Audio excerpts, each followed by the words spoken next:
एक बार की बात है, एक बहुत बड़ा नेता एक साधु के छोटे से आश्रम में गया, क्योंकि उसने बहुत सुना था उस साधु के बारे में और उसके मन में आया कि मैं एक बार जाकर के देखता हूं कि लोग इतनी तारीफ क्यों करते हैं उसकी। तो जब वो उस आश्रम में गया तो वहां पर एक छोटा सा कमरा था जहां पर एक कालीन बिछा हुआ था। वहां पर कुछ लोग बैठे हुए थे नीचे और साधु जी सामने बैठे हुए थे। कुछ सवाल जवाब चल रहा था। तो जैसे ही वो अंदर गया, वो अकेला नहीं था, उसके साथ में 4 बॉडीगार्ड्स भी थे और उसको ये आदत थी कि जहां पर भी वो जाता था लोग अपनी जगह से खड़े हो जाते थे, उसकी तरफ देखते थे, हाथ जोड़ते थे, अपना सर झुकाते थे। लेकिन यहां पर ऐसा कुछ भी नहीं हुआ। साधु ने उसकी तरफ देखा तक नहीं, क्योंकि वो साधु किसी के सवाल का जवाब दे रहे थे। लेकिन नेता को इस बात पे गुस्सा आ गया। नेता को लगा कि ये मेरी बेइज्जती है।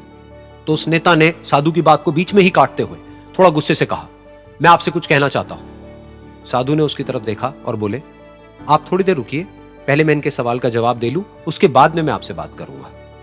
तब तक अगर आप चाहें तो आप बैठ सकते हैं। बस साधु का इतना कहने की देर थी। नेता का चेहरा गुस्से से लाल हो गया और फिर उसने अपना सारा गुस्सा उस साधु के ऊपर निकाल दिया। अभी तक वो नेता बहुत ही तमीज से बात कर रहा था, यानी कि आप कह करके बात कर रहा था। अब वो तू तड़ाक पे उतर आया। नेता ने उस साधु को कहा, तुझे पता भी है मैं कौन हूं और तू किससे बात कर रहा है? साधु ने उसकी तरफ देखा और कहा, मुझे इससे कोई फर्क नहीं पड़ता कि आप कौन हैं, लेकिन आप जो कोई भी हैं, अगर आप चाहते हैं कि मैं आपके सवाल का जवाब दूं या आपसे बात करूं तो आपको कुछ देर रुकना होगा। और साधु के ये कहते ही नेता गुस्से से पागल हो गया और वहीं सबके सामने चीखने चिल्लाने लग गया, अब मैं तुझे तेरी असली औकात दिखाऊंगा। तूने मुझसे पंगा लेकर के ठीक नहीं किया है। तुझे पता भी है मैं तेरे बारे में क्या सोचता हूं। साधु ने फिर से उसकी तरफ देखा और बड़े ही प्रेम से कहा कि मुझे इससे कोई फर्क नहीं पड़ता है कि आप मेरे बारे में क्या सोचते हैं। आप जो चाहे वो मेरे बारे में सोच सकते हैं। फिर उस नेता ने बोला कि तू चाहे सुनना चाहता है या नहीं, लेकिन मैं तुझे बताऊंगा यही सबके सामने कि मैं तेरे बारे में क्या सोचता हूं। तू एक बहुत ही घटिया इंसान है। तू कोई साधु नहीं है, तू एक ढोंगी है, पाखंडी है और यहां पर जितने भी लोग बैठे हैं उन सबको बेवकूफ बना रहा है। तेरा बस एक ही मकसद है कि इन लोगों की जेब में जितना भी पैसा है वो सब तेरे पास में आ जाए। तू अपने फायदे के लिए इन लोगों का इस्तेमाल कर रहा है और अब मैं तुझे नहीं छोड़ने वाला। तेरा पर्दाफाश करके रहूंगा पूरी दुनिया के सामने। लेकिन उसके इतना बोलने के बाद भी उस साधु के चेहरे पर हल्की सी मुस्कान बनी ही रही। ये देखकर वो और तिल मिला गया और उसने कहा, अब बहुत हुआ, अब मैं यहां 1 मिनट भी नहीं रुकने वाला। लेकिन अभी भी तेरे पास में मौका है। अगर मुझसे माफी मांगनी है या मुझसे कुछ कहना है तो कह सकता है।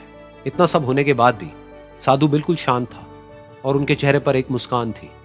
उन्होंने अपनी आंखें बंद कर ली। फिर साधु ने अपनी आंखें खोली, हाथ जोड़े और कहा कि मुझे आपसे कोई गिला शिकवा नहीं है।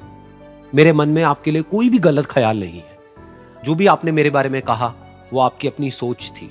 तो मुझे आप में कोई भी बुराई नजर नहीं आती है। मुझे आप एक बहुत ही भले इंसान लगते हैं। और साधु के इतना कहते ही नेताजी का दिमाग 7वें आसमान पर पहुंच गया। उनके चेहरे पर एक अजीब सी खुशी थी, क्योंकि उस साधु ने वो ही कहा जो बाकी सब लोग उस नेता को कहते हैं।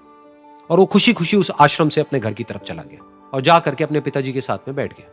उसके पिताजी की आंखें बंद थी और वो ध्यान में थे। पूरी जिंदगी उन्होंने सिर्फ लोगों की सेवा करी और बदले में कुछ भी एक्सपेक्ट नहीं किया। तो थोड़ी देर बाद जब उन्होंने अपनी आंखें खोली और देखा अपने बेटे को अपने साथ बैठे हुए, तो उनके बेटे के चेहरे पर आज एक अजीब सी खुशी थी जो आज से पहले उन्होंने कभी नहीं देखी थी।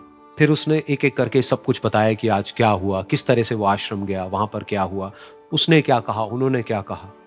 तो जब इसके पिताजी ने पूरी बात सुनी तो थोड़ा सा मुस्कुराए और अपने बेटे को देख करके बोले कि उन्होंने तुम्हारी तारीफ नहीं करी है, क्योंकि उन्होंने वो नहीं कहा कि जो तुम हो, उन्होंने वो कहा कि जो वो खुद है। और तुमने जो भी कुछ उनको कहा वो नहीं कहा कि जो वो है, बल्कि तुमने वो कहा जो तुम खुद हो। यही बात वेदों में भी कही गई है, यथा दृष्टि तथा सृष्टि। ये दुनिया तुम्हें वैसी नहीं दिखती है जैसी कि ये दुनिया है। ये दुनिया तुम्हें वैसी दिखती है जैसे तुम खुद हो। जिसकी नजर जैसी है उसके लिए ये दुनिया वैसी ही है। तो अगर तुम अपनी दुनिया को बदलना चाहते हो तो उसका सिर्फ एक तरीका है, अपनी नजर को बदलो।